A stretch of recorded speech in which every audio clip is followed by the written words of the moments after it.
rytas. Mes atsikėlėm 7:30 ir atėjom valgyti pusryčių. Eime kartu, parodysiu. Taigi va taip įeinam. Čianai karšti patiekalai yra skremblas, mėsytė ir daržovės. Padažiukai, daug duonytės, čiut aukščiau vaisiai ir sausipovės, sūriai mėsytės,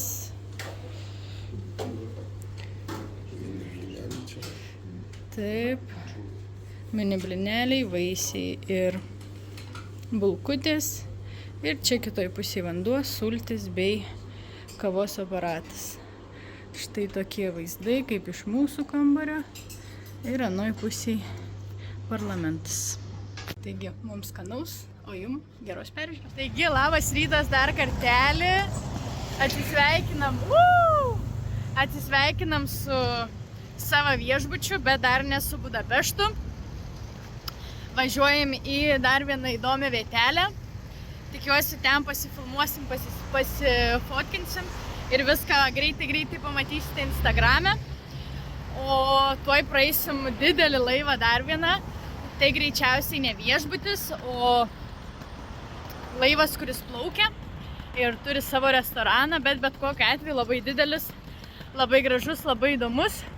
Apsuku kamerą ir parodau laivą ir kur mes važiuojam.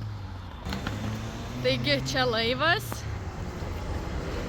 Beprotiško ilgio iš tikrųjų. O va ten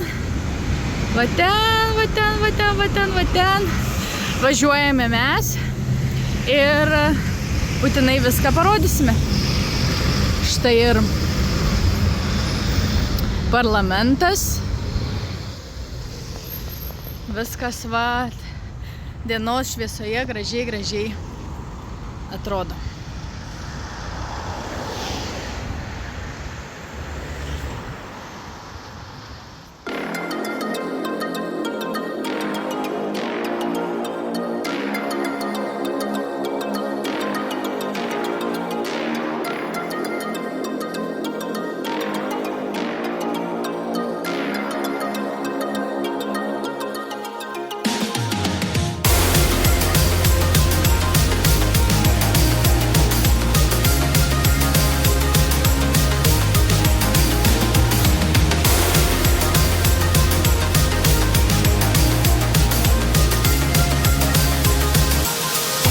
Galite pastebėti iš užnugario.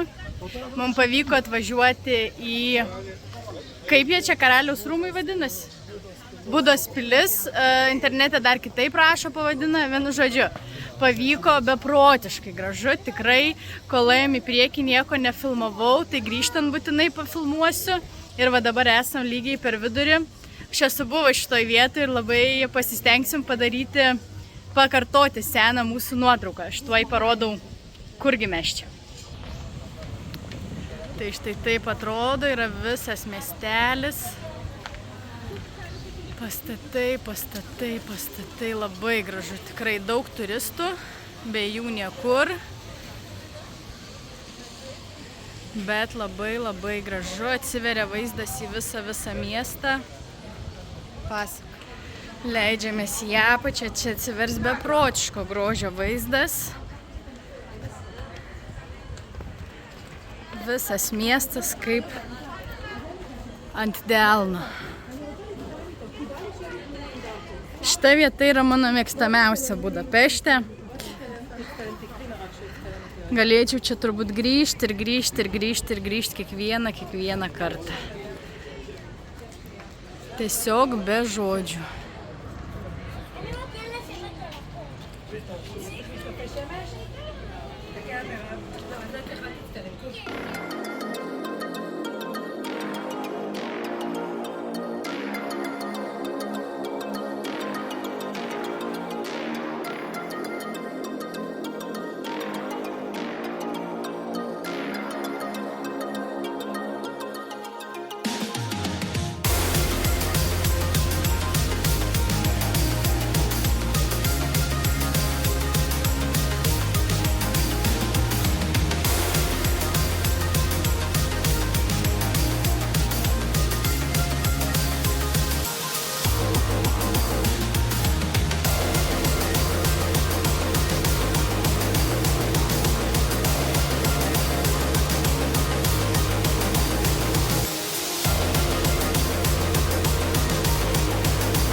vėl prisijungėme. Paskutinį kartą su balsu filmavau, kai dar buvom Vengrijoje senamiestyje prie Karaliaus rūmų, ar kad ir kaip jie ten besivadintų. O dabar jau mes gerokai seniai, jau prieš turbūt porą valandų išvažiavom ir neseniai, prieš 10 minučių važiavom į Slovakiją. Tai pirma stotelė mūsų. Pailsim truputėlį ir važiuosim toliau. Važiuojam iki Slovakijos, bet į pilį. Tai dar vienas lankytinas objektas. Tikiuosi bus įdomu ir būtinai pafilmuosiu. Nuotaikos geras, viskas super, oras puikus. Varom toliau.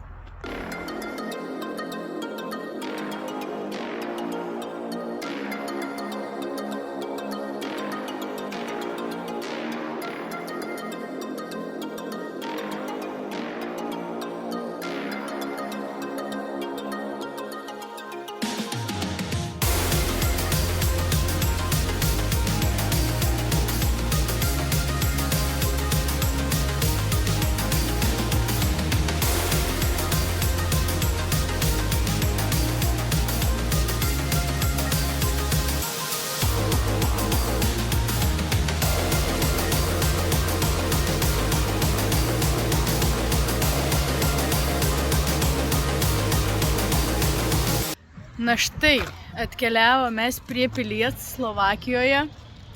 Kelionė man asmeniškai tai buvo siaubingai sunki. Labai jaunai man kažkaip tos 4 valandos tęsiasi. Vienu žodžiu, atvažiavom, ačiū Dievui, varom pasivaikščioti. Kol kas pilį tik tai pravažiavom, kur eiti nesimato, bet manau, kad tikrai atrasim ir būtinai parodysiu. Nu va, palipėjom laiptukais. Gerokai. Trenerė su Kostu ten vargais negalais lipa. Mes einam, pilis dar gerokai aukštai. O čia vat padarytas kažkoks parkelis miestelis.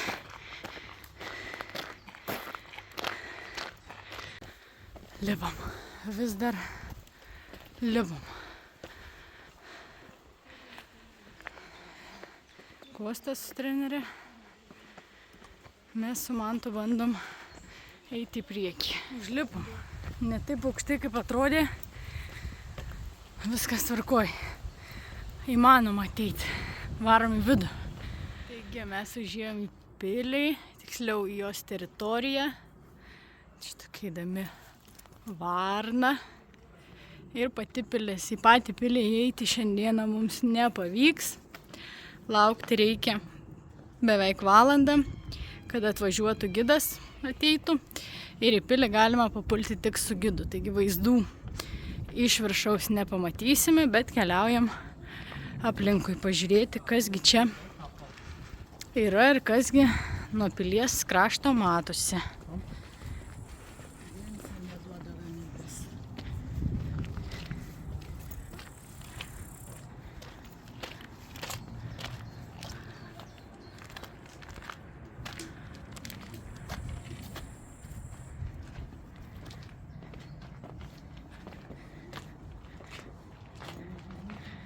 O net patranka yra. Na štai, užlipome maksimaliai aukštai, kur buvo galima. Ir atsiveria tokie vaizdai. Čia pilis.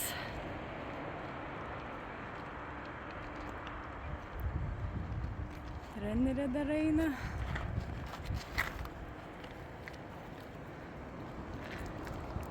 Gražu, labai gražu.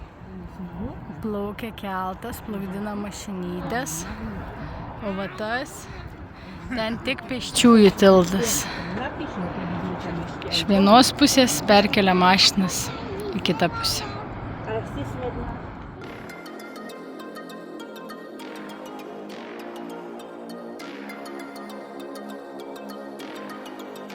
Va, mes pasifotkinom vienoj pusėj. Dabar fotkinasi prie varnos. Ir dar užlipom laiptukais, kad pažiūrėt vaizdą į kitą pusę. Štai taip viskas atrodo.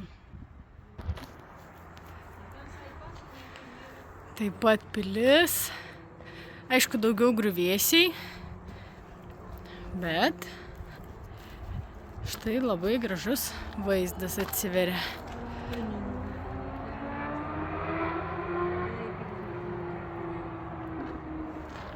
Vien dėl vaizdo verta užlipti.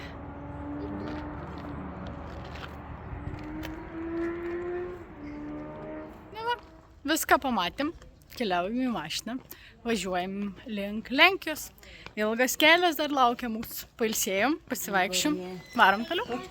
Na štai mes ir vėl visi mašinoj. Važiuojam į Lenkiją. 3 valandos kelio. Būsim prieš 8. Stotelė mūsų yra Tychose.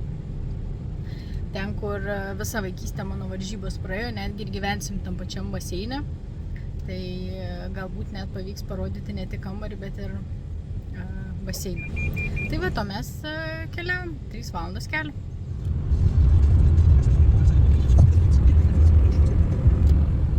Taigi, taip jau netikėtai nutiko, kad sekantis kadras po važiavimo aš su Maudomu. Mes atvažiavom į Tychus, į mūsų gyvenamą vietą, o gyvenam mes baseine. Tai sakau, aš varau pasimaudyti. Sako, gerai. Tai gavom kambaris, bet dar nebuvau tenai. Sakau, aš varau greitai pasipliuškenti keletą minučių ir tada jau eisiu į kambarį. Tai varom, parodysiu baseiną. Kalnelis neveikia. Vienas baseinas ir antras baseinas, kuriame aš užaugau, šuolių baseinas, bet dabar neveikia. Na va, aš jau po prasiplaukimo, po pasimaudimo ir atsigavus, laiminga, patenkinta, atėjau į kambarį. Tai dabar greitai jums parodysiu, kaip atrodo kambarys ir manau, kad šiandieną atsisveikinsim. Tai štai įeinam į kambarį. Iš dešinės pusės turime tualetą, dušo kabiną, kriauklę. Ir toliau įėjimas. Spintos 2. Ir 2 lovos, kurios išsitraukia dar va ten iš apačios. Tai gali gyventi 4 žmonės. Langas į aikštelę. Turim televizorių, lenkiškai galėsim pažiūrėti. Tai va toks mini kambariukas, labai patogu, labai komfortiška. Čia verdasi mano makaronai, mano vakarienė. Pavalgysim ir eisim ilsėtis. Tai va, tokia ilga ta kelioninė diena buvo, važiavosi labai sunkiai.